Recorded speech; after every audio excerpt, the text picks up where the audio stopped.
আসসালামু আলাইকুম প্রিয় দেশবাসী, যে যেখান থেকে দেখছেন সকলকে জানাই আন্তরিক শুভেচ্ছা অভিনন্দন। আমি চলে আসলাম তাইওয়ান হাইব্রিড ঘাসের জমিতে। দেখতে পাচ্ছেন দর্শক, এখানে ঘাস কেটে নেওয়া হয়েছে, একটু ফাঁকা জায়গা, সেই সভাতে কিন্তু আজকে ভিডিও করতে সরাসরি ঘাসের জমিতে ঢুকতে পারছি। আর দেখেন ঘাসগুলা কত সুন্দর।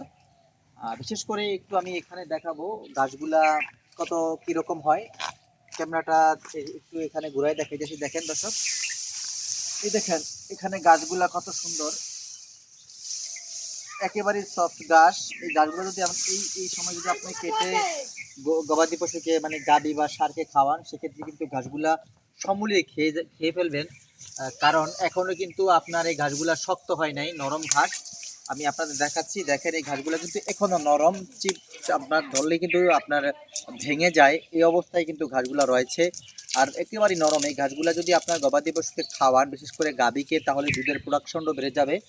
আর যদি ষাঁড়কে খাওয়ান, সেক্ষেত্রে ষাঁড়ের সুস্বাস্থ্য নিশ্চিত থাকবে এবং আপনার বলিষ্ঠ বলিয়ান থাকবে। আর দর্শক, আর দেখেন এখানে কিন্তু আমি উঁচু বেড তৈরি করে, সারি তৈরি করে ঘাসগুলো চাষ করে নিয়েছি।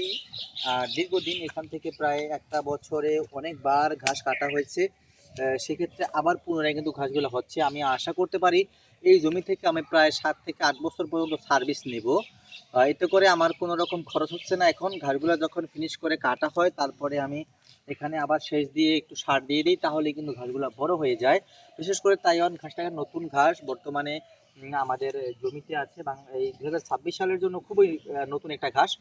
যারা ঘাস থেকে আপডেট ঘাস, একই দেখতে একই রকম, কিন্তু মিষ্টিতে একটু মিষ্টির পরিমাণটা একটু বেশি এবং পাতাগুলো একটু চ্যাপ্টা হয়। যারা থেকে আপডেট ঘাস আপনারা চাইলে চাষ করে এই ফলনটা নিশ্চিত করতে পারেন। আর সেই ক্ষেত্রে আমার স্ক্রিনে দেওয়া নাম্বারে যোগাযোগ করে কাটিং সংগ্রহ করতে পারবেন। সারা বাংলাদেশের 64 জেলা উপজেলার সর্বস্তরে কুরিয়ারের মাধ্যমে আমরা কাটিংগুলো কাস্টমারের ঠিকানা অনুযায়ী প্রেরণ করে থাকি। সকলকে ধন্যবাদ। আল্লাহ হাফেজ।